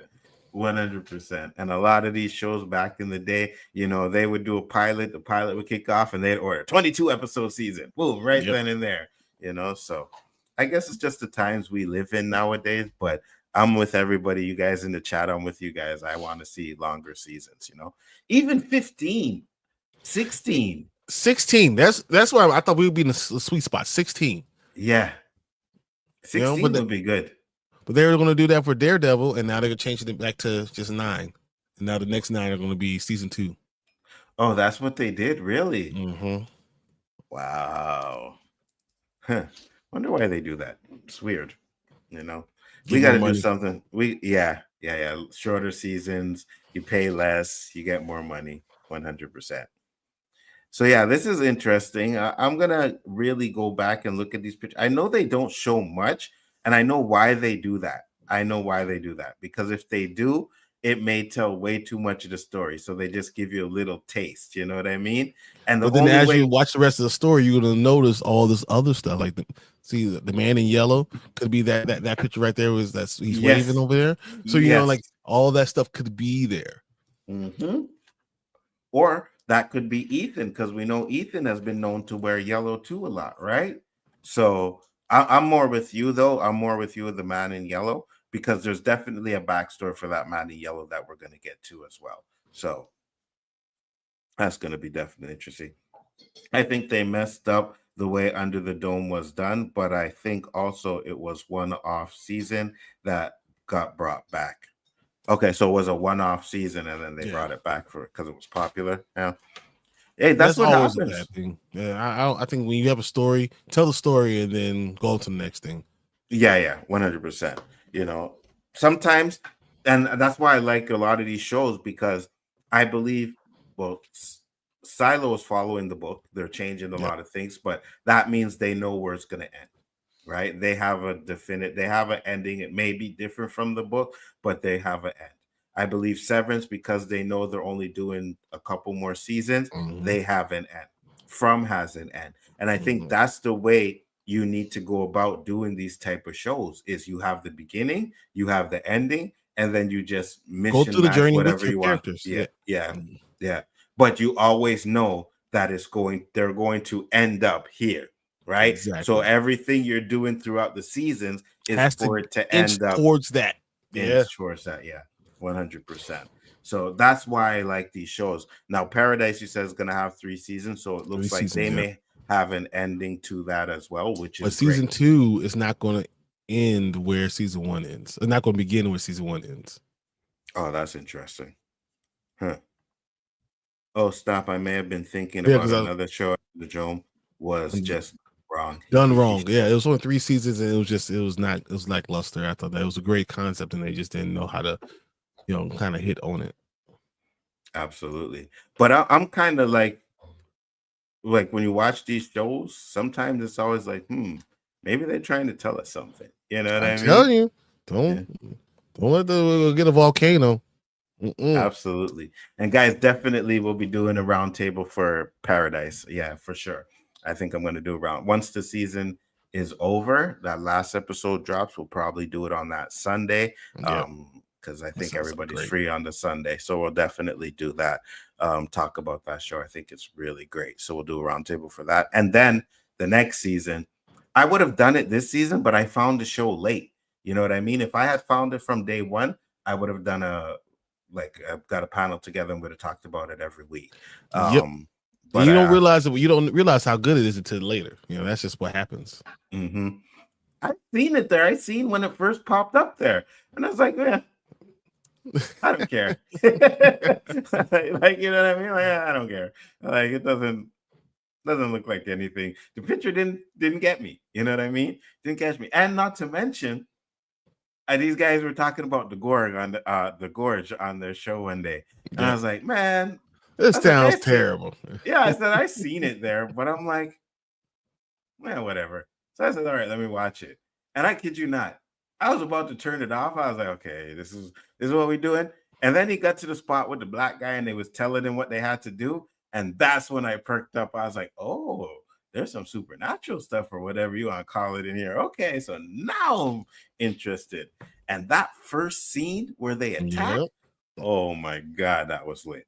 That was lit. So always right. Someone's always wrong.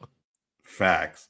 I hope next season of Paradise we get Tyler's POV of everything. I feel like they have to.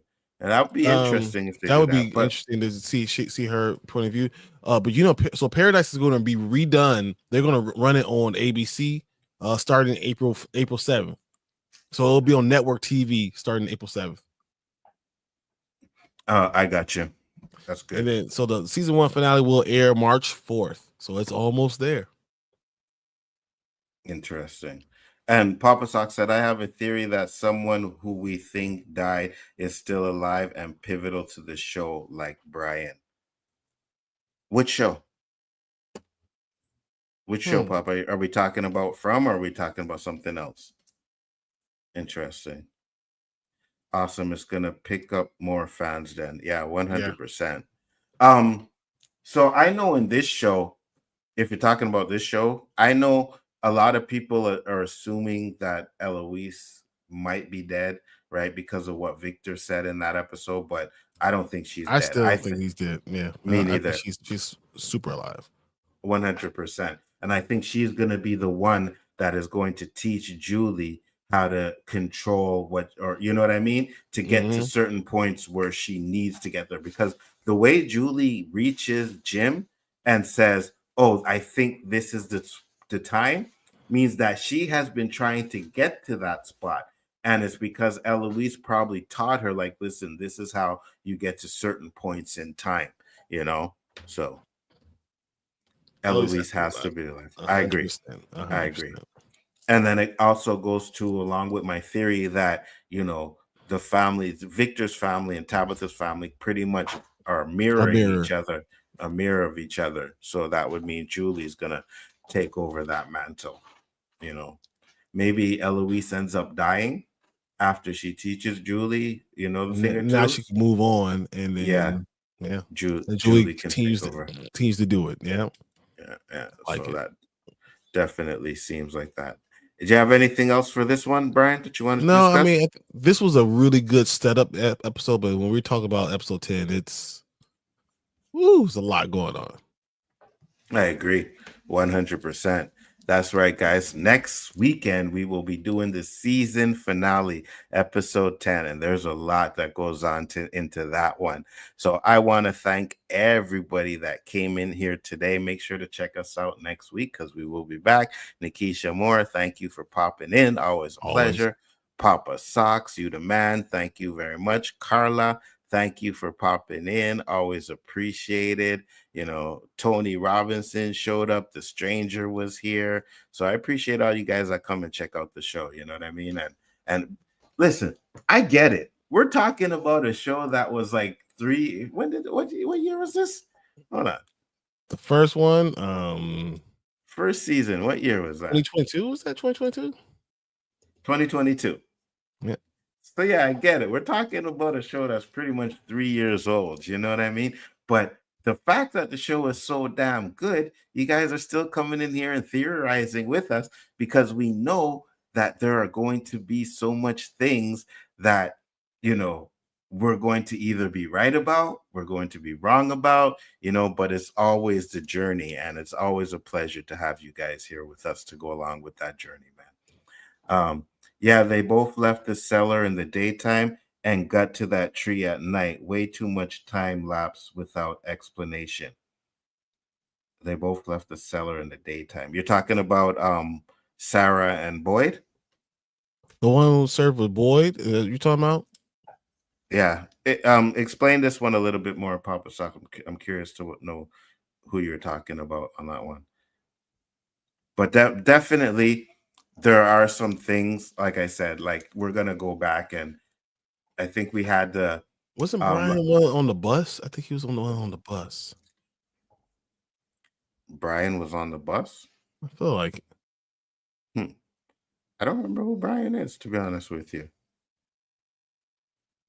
I don't remember who Brian is. I think he is dead, but you know, because we still have a lot more we got to figure out. We still got to know who Martin is.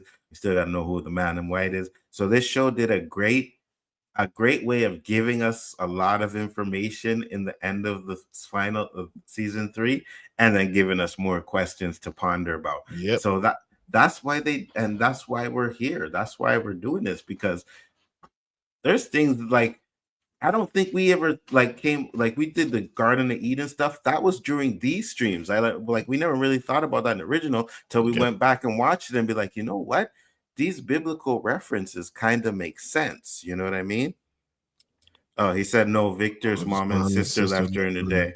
That's why I don't think the sister is dead. Oh, Eloise could definitely get out. Definitely, she could definitely be alive. I think she is alive, and I think she got to those statues, whatever, with the gremlin statues, whatever, with the 3 painted rocks, and that was another place where monsters didn't seem they could go. They could go into that cabin. I think she got there.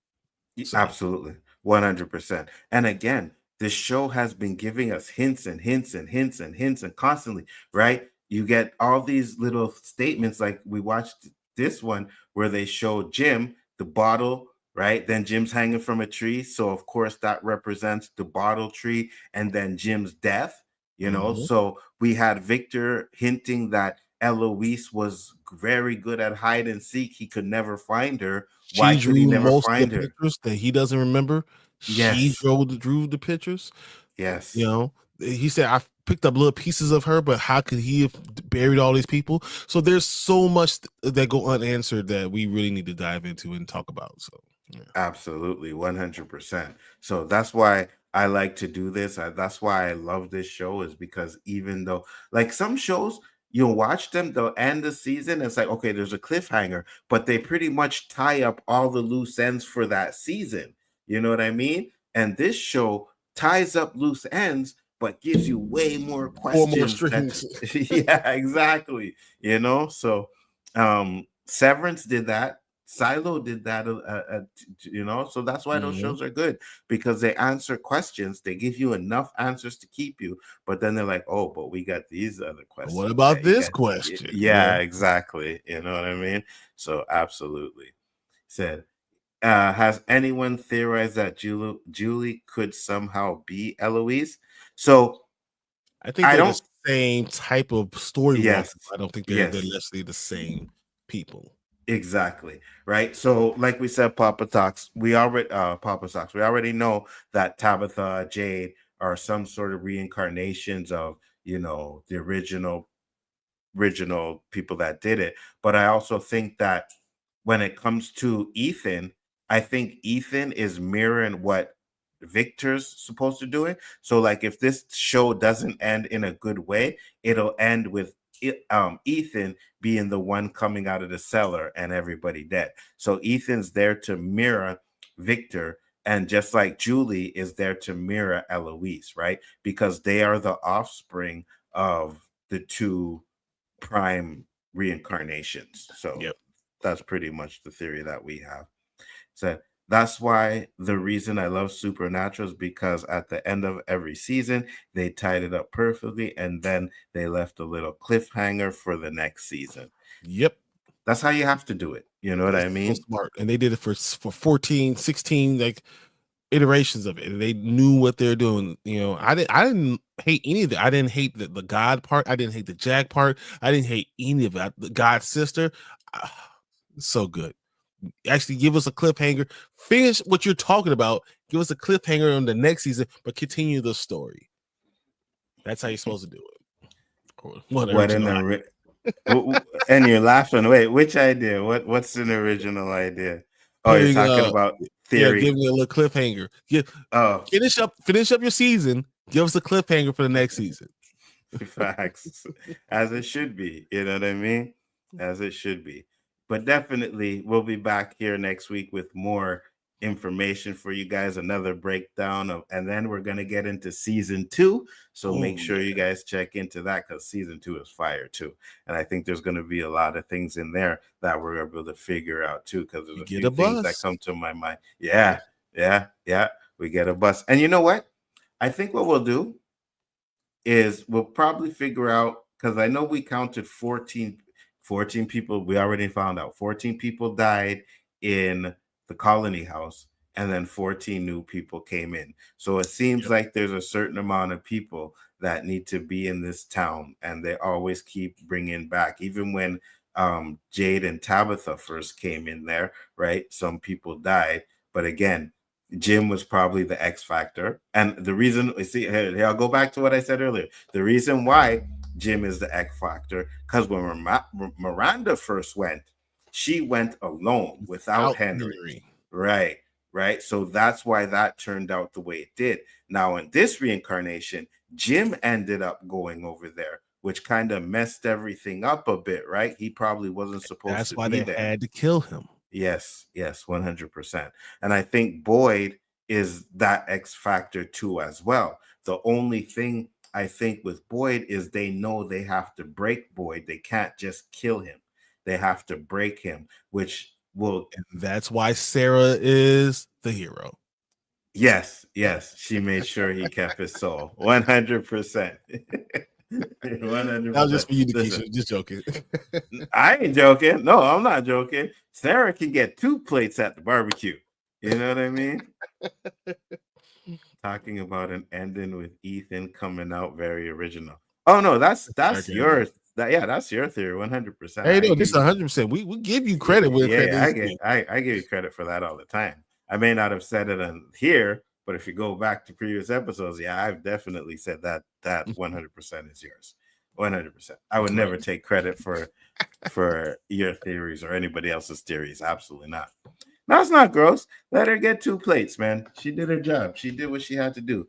She is what you would call a soldier, you know?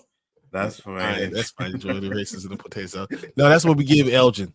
That's what we give Elgin. We give him the raisins. Facts. You know, she's getting the potato salad. She's getting the egg salads with the paprika and everything on it. You don't know how we do. That's what she's getting. You know, Elgin's getting the raisins and salt and pepper. Corn on the cob. I'll give her corn on the cob, and I'll give her some butter and salt, pepper. Yeah. We'll put seasoning on it, some special on it. That's what Sara gets. She gets special stuff. Facts. She gets the grilled corn. Elgin gets the boy. I did. The stranger, I did. I am so excited. I'm going to have to do a special stream just about Kathleen Kennedy because I was just hating on her yesterday. Listen. I hate to say it, but I've heard this rhetoric before. So until she actually steps down, you know, and when she does, we can celebrate the shit out of that. You know what I mean? But I have to see it to believe it. I really hope she does, because she has been nothing but a cancer to Star Wars since they fucking bought it from George Lucas. And it pisses me off with all of the potential that they had. They ruined every single one of them. I know there are people out there that like Rogue One. Oh, Rogue One is so good. Oh, Andor is so good. They are trash. That's not Star Wars. I'm sorry. I'm not doing it. You're not getting me with that propaganda bullshit. No, those are not fucking Star Wars. They're not. Andor is okay. I mean, Andor was terrible. Rogue One is okay. The problem with the Andor is that we already know what happens at the end. They all die. The reason why Rogue One is so fucking trash because it's the same fucking people in Andor. They're bland. They're fucking trash. They're boring. Like there was no fucking emotion in that movie whatsoever. I was just like, Jean Erso, whatever the fuck her name was, and Cassian, like it suck a dick. They were garbage. And then you had this fucking stupid ass robot, and like, just stop. Don't no. Listen, no. Then you had Forrest Whitaker, right? And I don't know why the fuck he had to talk like that. He didn't talk like that in the fucking cartoon, but now we get him in there and he's like, what are you doing? What is this? That's just trash. Someone wrote a fucking script for like a fucking B space movie and they put Star Wars on it. Nah, bro. Nah. Tell me how you really feel. The only Disney Star Wars movie I actually liked was The Force Awakens. That's about it. That's the only one. And you know what? I can understand. I didn't like it, but I can understand why people did, because it was pretty much a fucking rehash of Star Wars. That's what it was. It was a rehash of Star Wars, right? So that's why I can understand why people liked it. Not a problem. But then you shit the bed. Exactly. And oh God, don't even get me started, because these motherfuckers tease Finn as a fucking Jedi. The commercial says The Force Awakens, and the first fucking person you see is Finn, and then Finn becomes the fucking laughing stock of the next couple of movies. Fuck that. That's not the original plan. They talk about the original plan all the time. I keep talking negative about Star Wars. I like it very much. Okay. So hold on. Before we get started, I am talking. Right. No, we are not doing that. We are not beaming up shit on this motherfucking stream tonight. We are not doing that. All right. No. I was talking about Star Wars. You're not talking about that trashy ass fucking space fucking. Listen. Don't be mad. Don't be mad. I'll never talk about Star Trek like that. Listen. When she goes, if we get good Star Wars, thank you, Jesus. But until then, we're not doing that, Nikisha. We're not doing that. I don't even know how the fuck you found that emoji, but we're not doing that. Father Country said he was supposed to go to the woods with Boyd and Sara, and then he got killed as the monsters knew to try to break that plan. It's possible the outcome would have been different. Facts. I agree. Facts. Which we talked about last week, and yes. going into this week. Yes, exactly. Yes. Make sure you're there, Papa Sock, next week, because you know what I mean. You're cooking. You are on the same page as us. 100%. Everything you saying in the chat right now is exactly how we feel about the show. So we all can't be wrong, right? The only way we're gonna be wrong is if the showrunners see this shit and be like, change. Hey, we can't do that. They're picking our story apart. We can't do that, you know. You guys are laughing. Yeah, I know. Yeah, keep laughing. Yeah, that's right. That's right. We came here to talk about From, and I don't know how the fuck you guys made this shit go off the rails, but you did, and then you made it even worse by giving me this crap. Oh man, that's great. Now I will say that Wrath of Khan is the best Star Trek movie ever. That is premium. 100%. It might be. But that first Star Trek movie, have you ever tried to watch?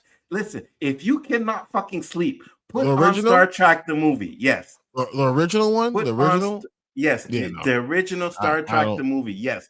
Put that fucking movie on and you will be sleeping within 10 fucking minutes. That movie is boring. But I can watch season 2. I can watch season 3 through the end of the Next Generation and be great. And then watch all Picard season 1, 2, and 3 and be loving it. So let's go. As Papa Sock says, you see, you guys want to go, and that's what you Star Trekkies do, right? You guys want to run quick to fucking Next Generation, but y'all forgetting that original fucking series existed. All right, now I get it. It came out like in the 60s, so it's exactly. Like, you couldn't do nothing. Like literally, they're doing like spaceship. Listen. I don't give a fuck when you talk about all these shows. And you have so many different fucking alien races, and they all fucking speak English. And then you want to use this bullshit excuse about a fucking translator. Fuck out of here with that bullshit. We're smart, man. That. We're smart. Fuck that. And we finally came together. We got replicators. We don't need to fight over stuff. We're able to do it. Everything is peace. There's no fighting in Earth. We're the only ones to do it. Live long and prosper, guys. Wait a minute. Live long and prosper. Wait a minute. Star Trek 4, Save the Whales, is ass. All right? That movie is fucking garbage. Like, what are we doing here? Like, they went to the past and then went to fucking Earth and they're like, no, not doing that one. Not doing that. 50 minutes to view all angles of the ship. Exactly. Spoiler alert for real life. We did not, in fact, save the world. The trouble with tribbles is still funny as fuck. Really? We're talking about tribbles? Tribbles? They look like fucking fur balls. That's it. No legs, no fuck. They just fucking they went and fucking grabbed a bunch of fucking fur balls and said, "Hey, this is a creature, guys. This is what we're gonna use." No. We're not doing that. You're right. Ewoks are so much better. They are 100%.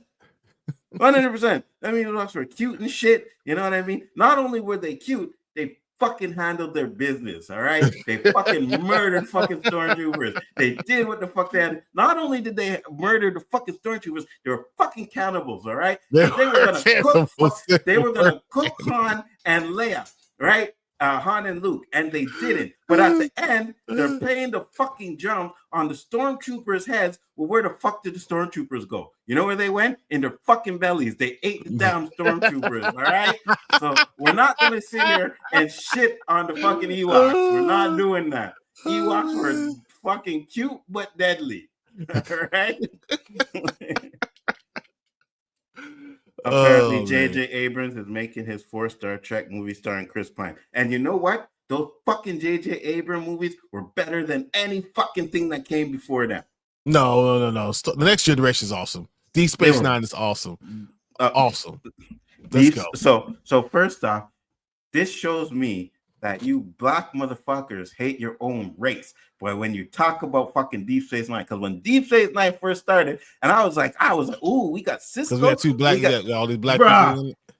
The motherfucker, they didn't even have the balls to make him a captain in the first fucking couple of seasons. And but they eventually did, and he had it. He took care of everything. And he became the best.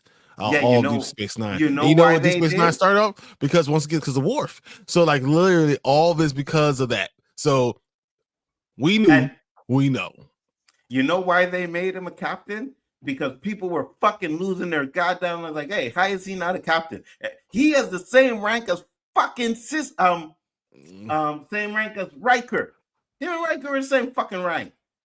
Picard came in there and put his muscle down on him in that first fucking episode. I was like, nope, I'm done. I'm not watching this shit. I see where you guys are going with this. I'm not doing this. Not doing it. Couldn't even make the black man a captain from the jump. No. He became one of the best captains of all time, so it's okay. Yeah, maybe. He's the most ethical out of everybody. He's the most ethical captain there's ever been, and he's the reason why everything continued to go. Just like Worf became one of the most the greatest character of all the characters out of and Geordi are the greatest characters of the Next Generation. Yeah. So. And he said, "Who are these black motherfuckers you speak of? You guys, you. Know what I mean? This guy, I'm pointing at you, and then this guy down here. Yes, those are the black motherfuckers I'm talking about. Cisco was the most ethical out of everyone. He was 100%, and was a good father. A black man who did his job and was a good father. Man, it's like you missing the point. Someone's missing the point. This guy. But what was he? A single father. Narrative. Hey. No, that narrative is okay because you know what? You don't see that because black men don't leave their kids. That's fine. But we want to see families, right? We want to see black families. We want to see the mother, the father, and the child. We don't want to see these single parent households, even if it's a man or a female. We don't want to see that. It's different. So why is it different then? She got killed. Wait, hold on. He still stayed there to be there. Hold on. Son. They didn't have to kill her though, right? They didn't have to do that. That was a writing choice because they know that they don't want to show a real strong black family on that show. Like, no, especially when it came out. The only one I can agree with, well, because Geordi gets married and his girls are all awesome. They're incredible. The best characters in the entire show. That's what I'm saying. Right there, we good. Don't worry about it. Dropping knowledge on Nzo. We got this. Star Trek, live long and prosper. We winning. Deep Space Nine's last season was also biblical in its ending. Nice. But Cisco did sound like he was performing on Broadway. Facts, 100%. And I know him from A Man Called Hawk and Spencer for Hire. That's who I thought was showing up. You know what I mean? That's who I thought was showing up. When they put hair on him, I was like, what the fuck? Wait. It's not bald head anymore. They put this fucking trash ass hair. It was like fucking 60s fucking haircut he had on there. Now first you're like, no, what are we doing here? This is Hawk. You gotta use that. That's what everybody known him from. Like Spencer for Hire was Spencer for Hire because of fucking Hawk. And then he got his own spin-off, A Man Called Hawk, where no one could fuck with him. And then we got fucking watered down fucking James. The greatest, most ethical, good black father in the generation. You're right. It's all bad. For someone who doesn't like Star Trek, you sure know a lot. You know what they're saying. Haters are just fans who don't know it. Hold on. You see, here's the thing. You see, this is what I do. I'm a YouTuber, right? I gotta know these things, right? I have to be knowledgeable in the things that I talk about. So yes, I can sit here and say that I know this shit because it's ass. And I watched it. And it's still ass. So yes, do it. Families come in different forms. Yes, they do. but we also know how they portray the black family on TV. And But this show was no fucking different. It is different because when the black man stayed with his son, they said, and the same thing happened with Worf. No matter what, was able to be a father to his son. Well, so even when the mother was killed. Let's go. Here's the thing. I can't think of it right now, but I can give you like 3 or 4 shows that did the same fucking thing, right? One movie that comes to mind is Fatherhood with Kevin Hart, where the mom died of the kid. So they've done it. It's not but like but this was done in the 90s. It was before, yeah, I know. 30 years before. Yeah. Well, they did it, but they made sure that they killed off the black family. That's what they did. They wanted everyone to know that you can't be a fucking strong black family. No, there has to be a single parent home. That's what they did. No, they show that fathers don't leave their kids. There we go. I guess if you want to put it that way, but to me, it's like no. They were like, no, we're not gonna have a mother because we do that with the white people all the time. We can't have the black people looking like they're strong, solid families. That's not what we're doing in this show. So Don's will be like those Twitter people reading Wikipedia.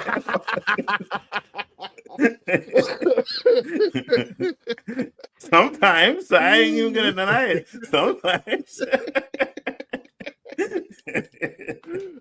Oh my god. Well, it was great. I had to give that little rant at the end. It was pretty funny. Thank you guys for popping in. Brian, tell the people where they can find you one last time, sir.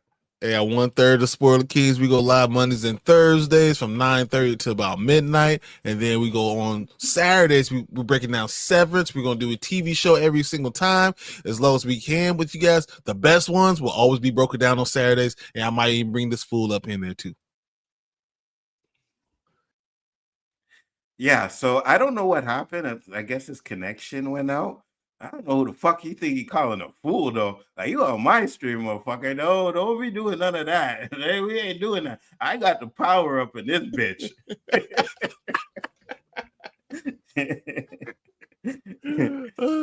Hey guys, don't hold back. Tell us how you really feel. Yeah, we always do it. We keeping it real. Always.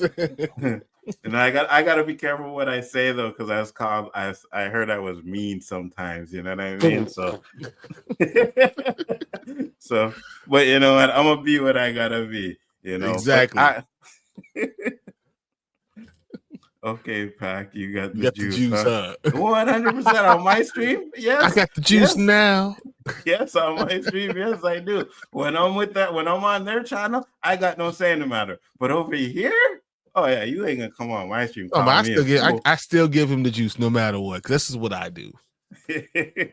You're better than me because ain't nobody getting no juice on my channel other than me. That's not happening. You know, Danny and anybody come on here, you ain't getting no juice. All of a sudden, we all get Phantom Zone. We're like, oh, 100%. 100%. You say the wrong thing, yeah, you getting kicked out. 100%. But again, guys, thank you everybody for popping in. Much appreciated. Last few minutes were pure jokes, all in fun. You know, we do make sure to check out the Spoiler Kings channel because they do some great stuff over there as well. And I'm always honored to be on talking these shows with these guys. You know what I mean? And again, they break them down. You know what I mean? We break it down over here, but they break down Silo, they break down Severance. So absolutely make sure to check that out. Oh no, you made this place mad now. Episode 10. Yes, we're getting that next week, Papa Socks. We're getting that next week. Make sure you're here. You know what I mean? I know you may be busy, man. Can't always make it, but definitely we will back next week at the same time. Make sure you come in because I definitely want to hear your thoughts on episode 10. And of course, you're always here as well. So we love to hear your theories on it as too. And anybody here, I'll give you a little homework, you know, watch the episode before you come in and then really come break it down. Absolutely 100%. You know, peace out, people. Thank you for coming. We will be back next week. Brian, you're doing your sports show after this? Yep. We'll be doing it, not breaking down Dynasty Pylon, doing the Bears Combine, talking about all the college guys coming into the draft. We'll be doing that in about 30 minutes. Yeah, so if you like sports, make sure to check that out as well. But he talks about the Bears, so Like, I can understand if you want to skip it. We're talking about the Steelers, then you got to show up. But you're talking about the Bears, I don't give a shit about the Bears. But with We that all being gotta do said, it guys, sometimes. yeah, for real. Make sure to check them out, though. The channel and everybody who I think it is worth streaming with or does some great content is there in the description. And Nakisha started her channel, so I'm going to make sure to put the link in there for you guys to check out her videos as well. And anybody else, man, I appreciate it. I used that quote for your comments tonight. I got you, brother. I got you. I got you. But again, thank you, everybody. Appreciate it. See you on the next one. Peace.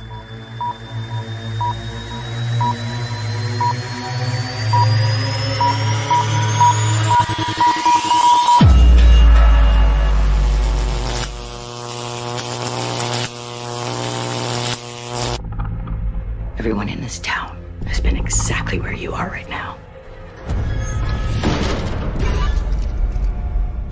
There are things you need to know about where you are. This is gonna be the worst night of your life. Do you believe in monsters?